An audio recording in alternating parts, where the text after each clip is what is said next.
What are you doing? How's my hair? Your hair is fine. Okay, you sure? Yeah, it's looking great. All right. Hey folks, welcome back to the channel. This is Brian. Brian worrying about his hair, and I'm John, and I never worry about my hair. Brian, you got something on your mind today? Yeah, I mean, holidays, Christmas coming up. Might be thinking about getting a new to you bike, as we talked about used bikes the other day. And it's like, the conversation is, what kind of bike do I? There's so many kinds of bikes. But I want to tell you what the worst bike is. What's the worst bike? The worst bike in the universe is the one that sits in your garage and doesn't get ridden. Hey, let's take a moment here, and thanks for tuning in, and give you some ideas and some thoughts on how you can get one of those bikes that doesn't sit in your garage and get used. Enjoy.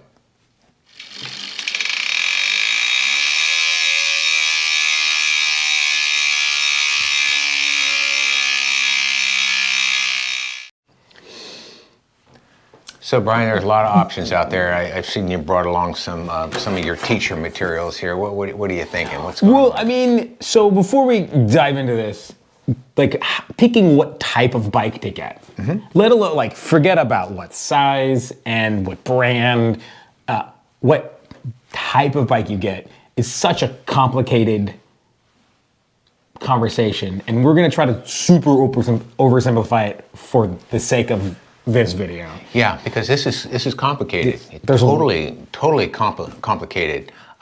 So many factors to consider in the whole purchase process, and I don't think folks are asking the right questions when they go into the shop. And question number one is, what are you gonna do with it? Yeah, and I think the way that I would like to narrow down what we're talking about is that riding a bike for this conversation, this isn't commuting to work. This isn't tootling along a boardwalk. This isn't like, taking your kids to school or doing grocery shopping. This is if you get a bike to go out and have fun on the bike somewhere riding as a hobby, right? Right. And so the real question is, what are you gonna be doing with the bike and where are you gonna be riding it? Great. Those are the questions that you need to ask yourself, and that can maybe narrow down your conversation. Yep. So what are you going to draw for us here? Well, I thought I'd make a graphic, very high tech whiteboard, and I actually, this is not a two-dimensional conversation. This is like a four-dimensional, like tesseract mind. But for our sake, there's one thing that I want to look at. What are we calling this? We're going. Hold this up there so folks can see what you're doing. Yeah. Teacher. So it's a spectrum. It's like this. It's a continuum. It's a continuum. Continuum? Continuum, yeah. Okay, so let's see. We'll go on this side. Can we do this? You're gonna see it at home. Yeah. We're gonna go. You're gonna see my terrible handwriting. My kids in my classroom, they make fun of my handwriting all the time. This is gonna be. This marker doesn't work. This is the rowdy side. Rowdy. Okay. Rowdy, right. And then this is. We're calling it rapid. Brian, can they see that? Is that your Brian, can I clean that all up for you and give you a graphic that might be a little bit more user-friendly? You don't like my grammar? No. This is not high enough production value for you? No, it's not high enough production value. Okay. Hey, so let's look at this, folks. Okay. So here's a graphic. Well, that's nicer than what I came up with. Okay, Yeah. so check this out. So Brian, talk us through this. What do you see here? You got rowdy, rough, and rapid. Yeah, we got rowdy, rough, rapid.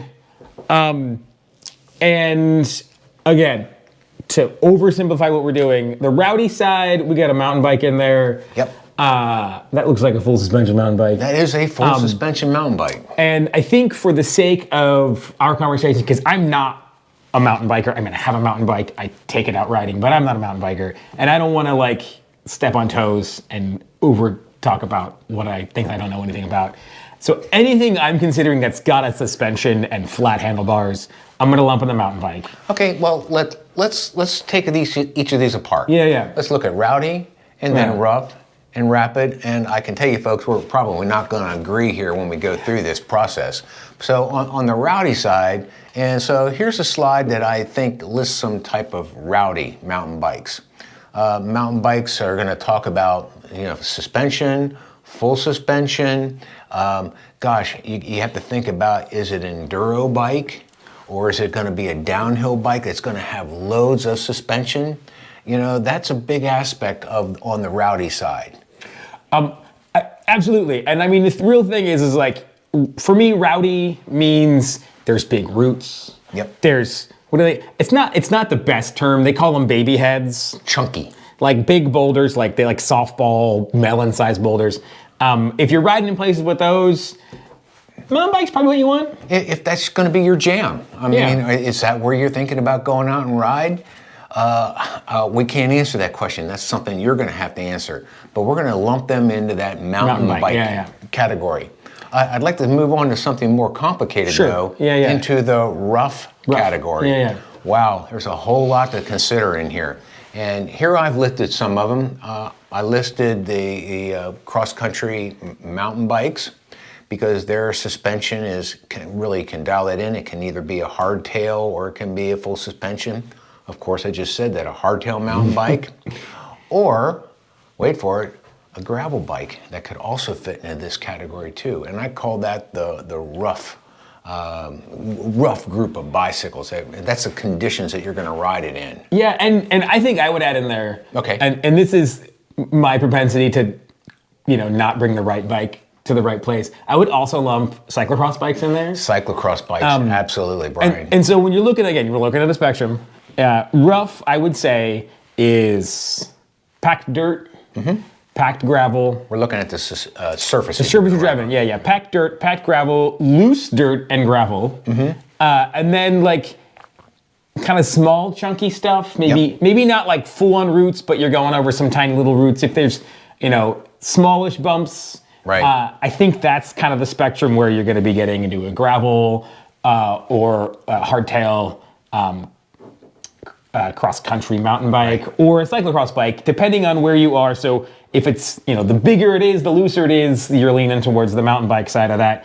On the rowdy side. On the rowdy side, yeah. And if you're getting into the more nice, smooth, hard, that's pushing you to the cyclocross side, and into gravel being there. Rough category. And the gravel being there in the middle. Now we're going to drop over here to the rapid side, which I think is even more difficult to get in line with. And how I like to think about on the rapid side, this is going to be more or less a street-oriented, road-oriented. I think I lump in here my endurance bikes and my actual racing bike. And then, of course, you can get really rapid with a time trial bike. And all these guys here have these body positions that actually go from more upright down to more aero, where it's very, very low to the handlebars. Right. Yeah, I think, when you're looking at, the mountain bike gravel side, the biggest difference is how big of a tire do you get in there. There you go. Right? True. When you start getting into the road, we're talking about roads now that are paved. Correct. Now, being said, around here in Sonoma County, a lot of our paved roads are a lot rougher than some of our gravel roads. So you do have to keep that in mind. If you've got like bad roads, a road bike might not be the way to go. But assuming you're riding on asphalt that's pretty well maintained, a road bike might be your choice. And I think we disagree on this a little bit, where endurance and then like an aero racing bike, you might think those are, one's faster than the other, but for me, it's almost entirely down to body position. Body position on the bike. So, Brian, this is so complicated. Absolutely. Especially when you talk about riding positions and saddles and stack heights, and man, that is beyond the scope of really what we hope to accomplish here today. I think what we hope to accomplish today is to really, for those folks out there in YouTube land that are looking for a bike, is to really think about how you're going to use it, what are the surfaces going to look like, and what are you going to be most comfortable with? Do you agree? Absolutely. And I think that, so those three things, surface, use case, and comfort, are the only things you should be really considering other than price. And it's where do you fall on the spectrum? And, I don't know, the way that I think about it is you want to pick your bike to be centered on the spectrum. There you go. Right? That of what you're intending to go do with it. Because what I say to start this, the worst bike is the one you buy. and you go out and take it out and say, oh man, I have made this mistake. This is not this is not my jam out there. Yeah. So cool. Maybe. Yep. Right. So Brian, you mentioned something here, and I'm going to pull out your interesting graphic. Uh-oh. This is not, let me get this, hold this thing up here. You said this was 4-dimensional. Oh boy. And I think that we're going to follow up with something else here too, because you want to hold that for a second, and I'm going to do my sketch here. It's like there's a line down in here that goes this way on this continuum, where this is where somewhere in here is going to fall your comfort bikes. Oh yeah. And I think we want to talk about those separately, because we've already rambled on here for long enough here about rowdy, rough, and rapid. And I think if you go into your purchasing mode with those 3 things in mind, I think you're going to be okay and come out with something that you're going to want to use and it's going to work for you. How's that sound? I mean, where does a cruiser, like a beach cruiser bike, go on this? Well, it's going to go somewhere. Yeah. It's going to go somewhere in here. Where's your cargo bike go? It's somewhere in here. So let's come back to this, the continuum for that, and think about those things. Man, this got so complicated when we were researching it. Body positions, saddle styles, how you're sitting on the bike. It's more complicated than that, but I think the rowdy, rough, or rapid is a great place to start, folks. Yeah. What do you think? Yeah, I think that rowdy, rough, rapid, that's probably the best way to look at it. And then those 3 things is what surface are you riding on? Mm-hmm. That'll answer your question about what category.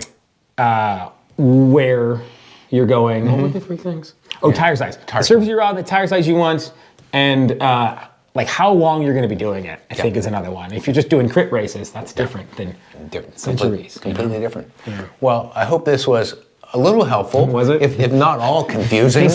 Okay. But there are so many factors to plug into this, and let us know down in the comments section. Some of the comments we've been getting lately have been really awesome. Let us know down in the comment sections what you think about these categories and what you think about what bikes should fall into that. I got a question for you. That's also a question for you. Put a comment down below. What do you think? If you had to pick one, you can only have one. I know it's hard to imagine a world where you only have one bike. Yep. You can only have one bike. Rowdy, rough, rapid. I'm going to go with the rough, because I can take my gravel bike out and I can handle some pretty good rough stuff with the right tires. And if I take my gravel bike out, which I'm going to consider the rough, boy, I put on some slicks on that, and I'm still hanging with my buds on the team. Yeah, fair. So fair enough. Yeah. Okay, folks. Well, thanks for tuning in. What do you guys I was going to say, what are you? Rowdy, rough, rapid. Yeah. What's your choice? Yeah. Put a comment down below. Absolutely. Yeah. So in the meantime, after you put your comment down there, go ahead and hit that subscribe button and like and notify, and make sure you smash it, as Calvin would say. And then stay tuned for our next adventure. Yeah. Hey, thanks for tuning in, and we'll see you next time. Bye. Bye, y'all.